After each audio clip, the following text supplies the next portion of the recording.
Magandang araw po.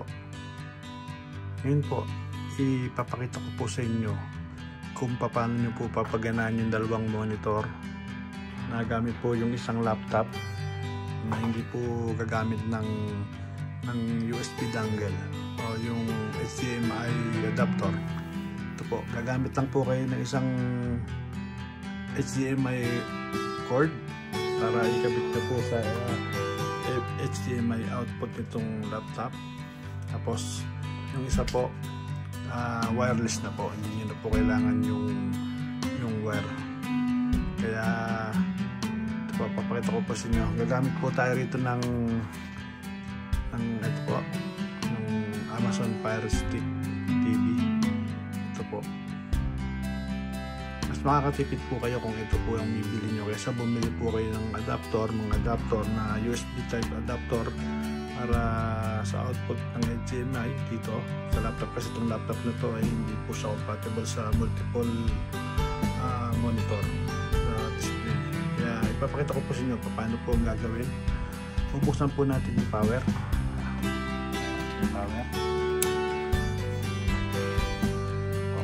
Bukas na po, makikita nyo po nagbukas na po yung power nya. Yan, cable not connected. Buksan po natin yung laptop.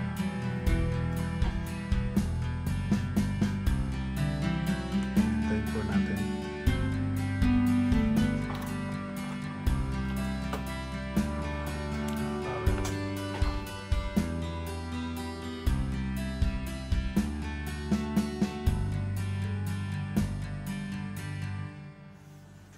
Bukas na po siya.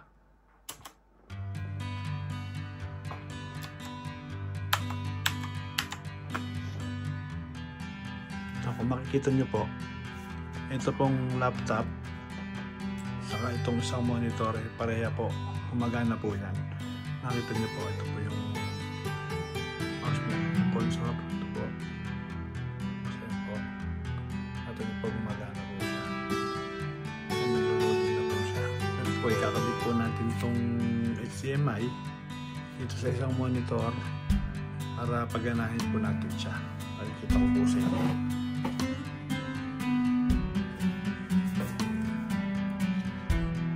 Sasakyan po itong plastic TV dun sa HDMI output ng monitor mo.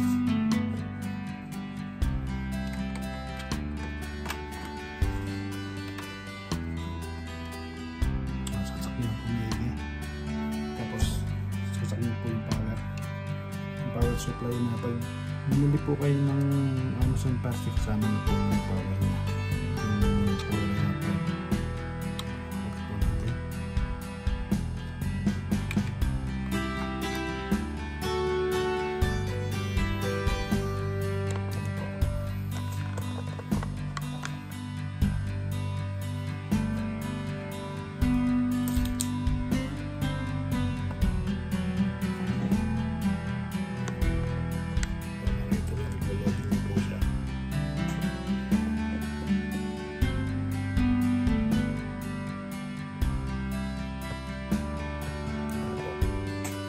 Para mapagana nyo po itong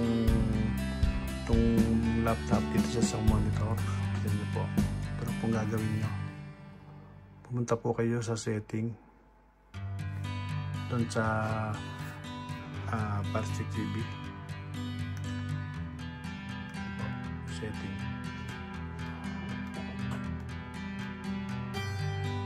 Setting. Sa setting, tapos baba po kayo. Punta kayo sa display and sound. Click nyo lang po yan. Tapos sa display and sound, baba po kayo. Punta po kayo sa enable display mirroring. Ito po. Click nyo lang po yan. Tapos pag napagana nyo na po yan, punta po kayo dito sa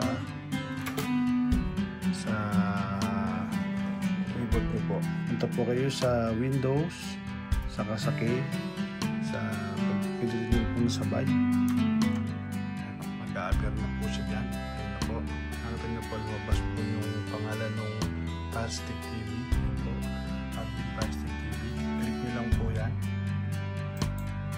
Yan. nakakonik na po yan. Hintayin nyo lang po.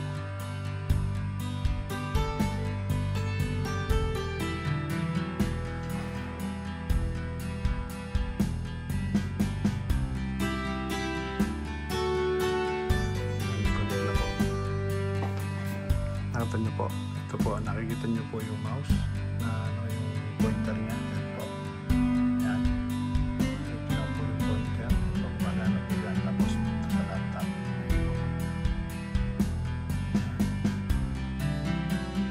Pwede nyo pong paganahin lahat yan. Basta, ang kailangan nyo lang po dito, dito po sa cast, ilagay nyo po sa extend para mapagana extend po ang pindot dito. Pwede rin po kayo pumunta sa display, right click nyo lang po,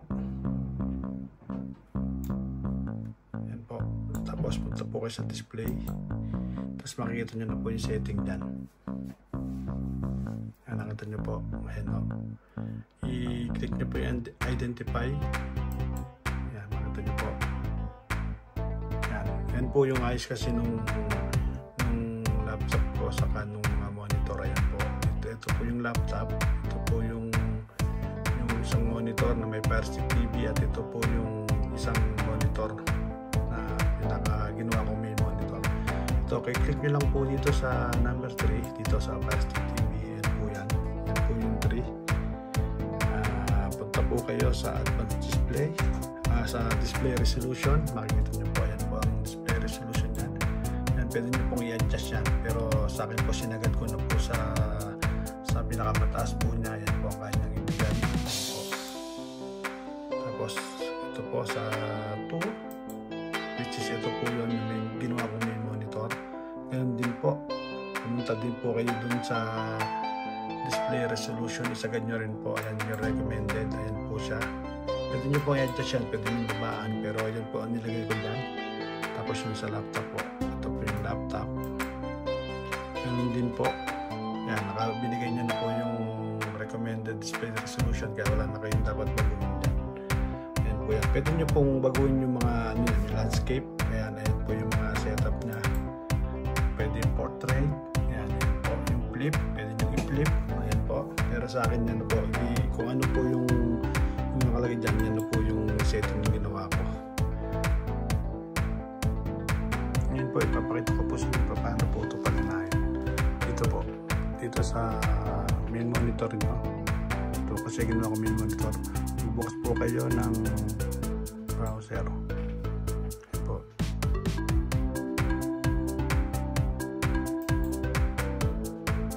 Yung browser.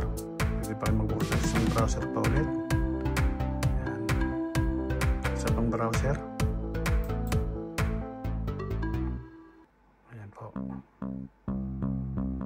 Browser nyo, pwede nyo ilipat-lipat yung isa. Ilipat nyo po.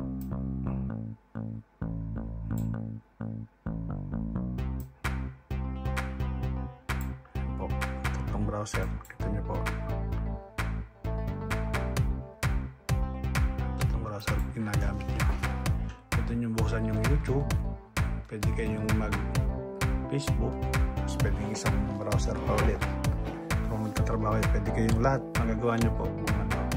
Kung gamer naman kayo, pwede kayong magbukas ng Facebook dito, tapos dito yung streaming apps nyo, yung kagaya ng OBS, tapos dito kayo mag-games.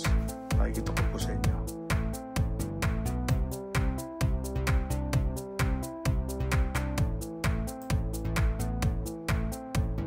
Bukas po tayo ng OBS Studio. Ayan po.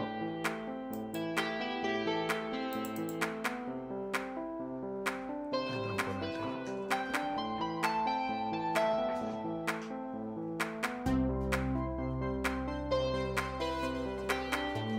Ayan na po. Sa OBS Studio nyo. Ito po. Kung makikita nyo po, yung main screen ko po, yun po yung nandoon. Kaya pwede kayo mag-games dito para makikita nyo po dito sa OBS. Tapos ila-live stream nyo po. Tapos magbukas naman kayo ng Facebook dito o kaya YouTube kung saan kayo magla-live stream para makita nyo po yung mga comment. Ganyan po yan. Ito, magbukas po tayo ng game.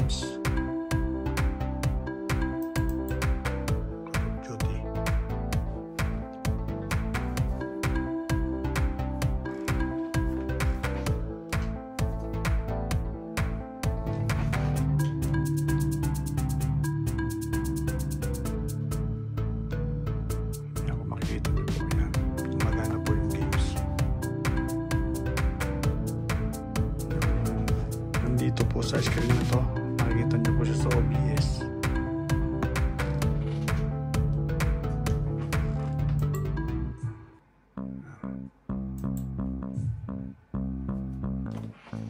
Magana po. Hindi na po tayo maglalaro kasi sample lang naman po yan. Pinakita ko lang po na gumagana po siya. Exit na po natin games.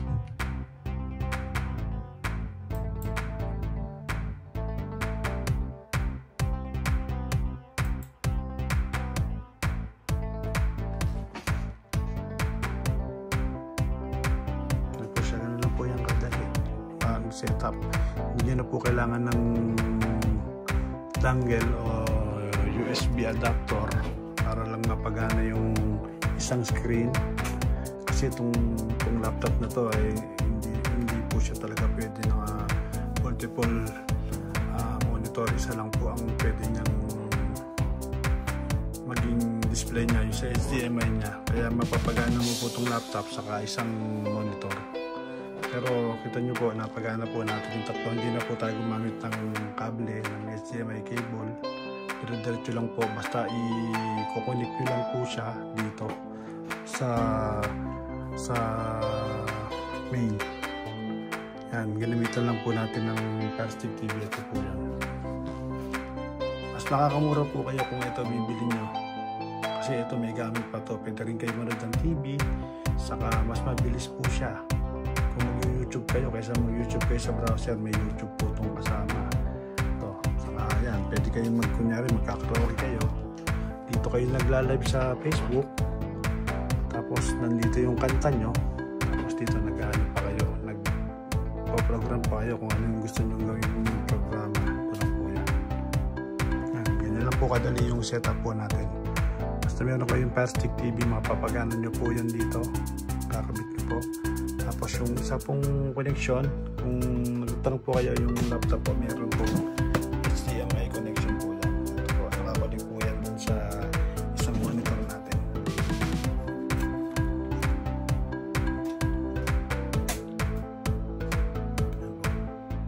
Yung HDMI connection, itong isa ay nakabit po dito sa monitor natin.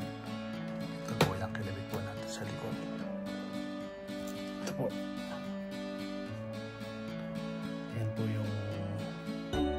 Ito po yung HDMI. Kaya isang kable lang po ang kailangan nyo. Yung HDMI connector dun sa isang laptop nyo, saka dito sa monitor, kakabit po yan. Tapos yung isa naman po, nakakast lang po yan dito sa laptop, papunta po dun sa isang monitor. Ito, may gamit pa rin po yan kung kayo ay kunyari nagpa-browser kayo, kung may ginagawa po kayo, pwede naman nyo pong gamitin to. Tapos pwede rin kayo mag TV sabay po. Ito po. Ano po,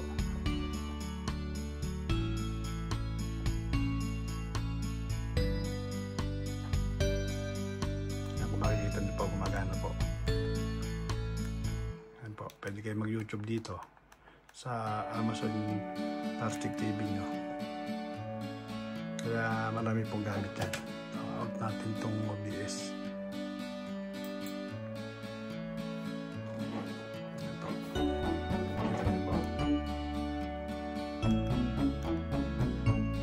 Kasi habang may ginagawa po kayo dito, pwede po kayo muna ng TV. Yan, muna kayo ng YouTube. Maraming apps yan. Mabilis din po itong Fire Stick TV. Yan, may IPTV. Yan, i-download ko po. Pwede kayo manood ng mga basketball. Yan po. Yan. Live TV. Pwede kayo manood ng live TV. Yan. Pwede kayong kahit anong panoorin nyo. Kaya maganda po ang gamit niyan. Sample po tayo ng isang palabas. Ito sa Asia. Tapos punta tayo sa Philippines. Sample po natin.